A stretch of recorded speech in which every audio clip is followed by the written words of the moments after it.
Project Mercury, America's first manned space program, lasted from 1958 to 1963. The Mercury 7, test pilots all, Scott Carpenter, Gordon Cooper, John Glenn, Gus Grissom, Wally Schirra, and Alan Shepard Jr. and Deke Slayton. Their task proved that man could fly into orbit around the Earth and return live and well to talk about it. Shepard was first in Freedom 7. His 15-minute suborbital hop on May 5, 1961, proved the United States was catching up with the Soviet Union. 3 weeks later, President Kennedy's call for a lunar landing. Commit itself to achieving the goal before this decade is out of landing a man on the moon and returning him safely to the Earth. America was launched into a race with the Soviets to be the first on the moon. On February 20, 1962, John Glenn became the first American to orbit the Earth in Friendship 7. Okay. Roger, 7. You have a go. At least 7 orbits. Roger, 0G, and I feel fine. Capsule is turning around. Oh, that view is tremendous. Roger, understand go for at least 7 orbits. Carpenter did 3 orbits in May of '62. Schirra, 6, 5 months later. Cooper wound up the program with 22 orbits in May 1963.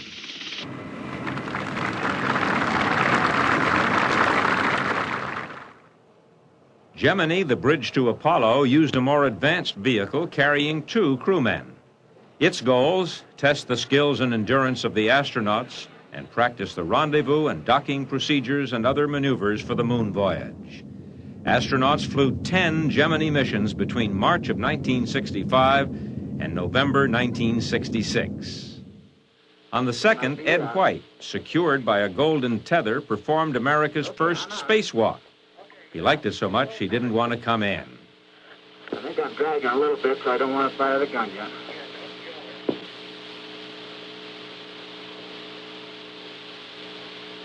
Okay, I put a little roll in, took it right out.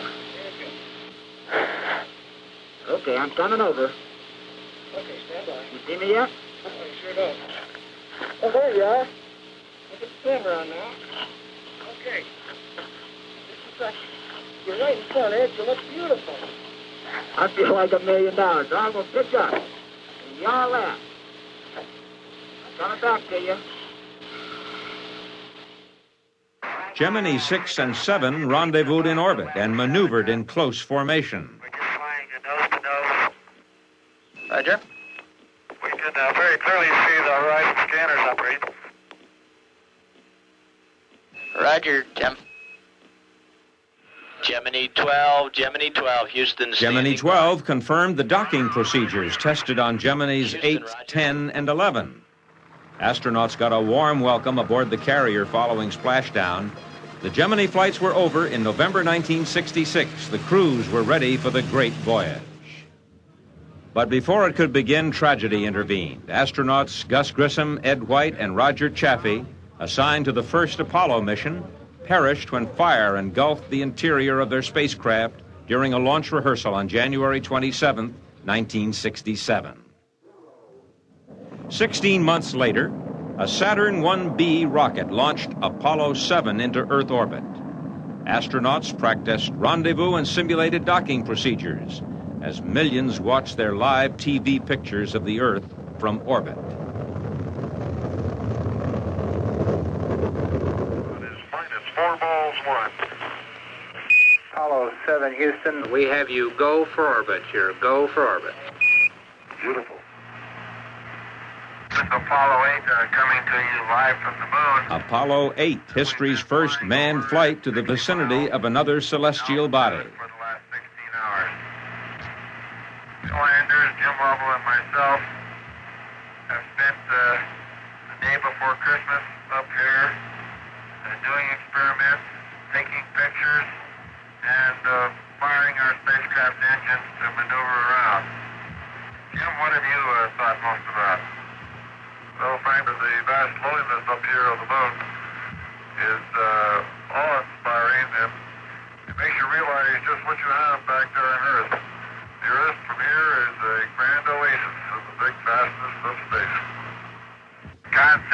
waters under the heaven be gathered together into one place, and let the dry land appear. And it was so. And God called the dry land earth, and the gathering together of the waters called he seas. And God saw that it was good. And from the crew of Apollo 8, we close with good night, good luck, a Merry Christmas, and God bless all of you on the good earth. Apollo 9, the first docking of the command module with the lunar module. Hey, where are you? Why don't you say hello to the camera or something? Hello, camera. Oh, this is Baja, California. Okay, we're nice and stable with respect to you. It's a nice-looking machine. So is yours. That's about all it looks like, though, some sort of machine. Apollo 10, the first rehearsal in the lunar environment. In about a minute and a half, your AOS is 12404, and we'd like you to check and make sure the VHF is all off. Over. Houston, Apollo 10, the Z-axis track now looks real good and real solid. Roger, Snoop. It looks good to us. Your range is coming right in there. Okay, I'm tracking you guys optically. It's really working good. Have you got our flashing light, John? That's beautiful. And then Apollo 11, July 20th, 1969. 30 feet, 2.5 down. Straight shadow. 4 forward. 4 forward. Drift into the right a little. Contact light. Okay, engine stop. Houston, Tranquility Base here. The Eagle has landed. Roger, Tranquility. We copy you on the ground. You got a bunch of guys about to turn blue. We're breathing again. Thanks a lot. Okay, Neil, we can see you coming down the ladder now. I'm at the foot of the ladder. The LEM footbeds are only depressed in the surface about 1 or 2 inches. I'm going to step off the LEM now. That's one small step for man, one giant leap for mankind. See if you can pull that end off a little bit. Houston, Columbia on the high gain, over. Columbia, this is Houston, reading you loud and clear, over.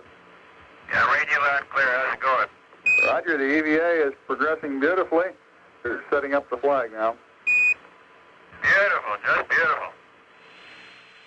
4 months later, a second trio of Americans arrived at the moon. Yankee Clipper, I'll turn on my tracking light for a minute, see if you see it. Okay, Houston, I'm jiggling it. The surveyor is firmly They encountered Surveyor from an earlier mission. Okay, Al, we're ready to start getting a TV camera. Okay.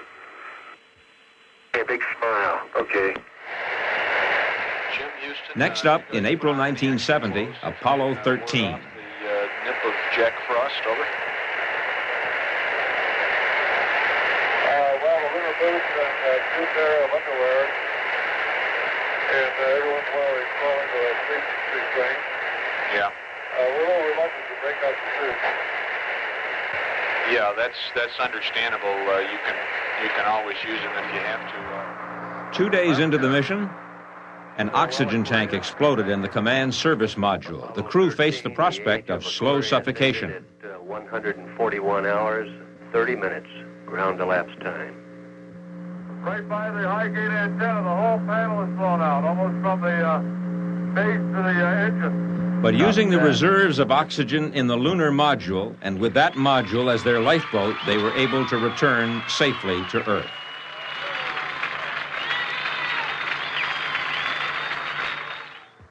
January 1971, Apollo 14, the first manned landing in and exploration of the lunar highlands. How's this, Bruce? Look okay? Roger, that's a good sight. There you go. Beautiful, baby. More firsts. Apollo 15, June 1971. The crew carried 8 scientific experiments in a section of the command module. They also made good use of the lunar rover for the first time. Well, I can see I'm going to have to keep my eye on the road. It's really rolling hills, Joe. Just like 14. Up and down we go. It feels like we need the seatbelts, doesn't it, Jim? Yeah, really do. March 1972, Apollo 16. The astronauts landed in the Descartes Highlands. They covered more than 16 miles in the lunar rover, collecting rock samples and setting up scientific instruments. I believe it, Charlie. It's raining, John. Look at it go, would you, Charlie? You got all your steering. It's great. Oh, this is going to be some kind of different ride.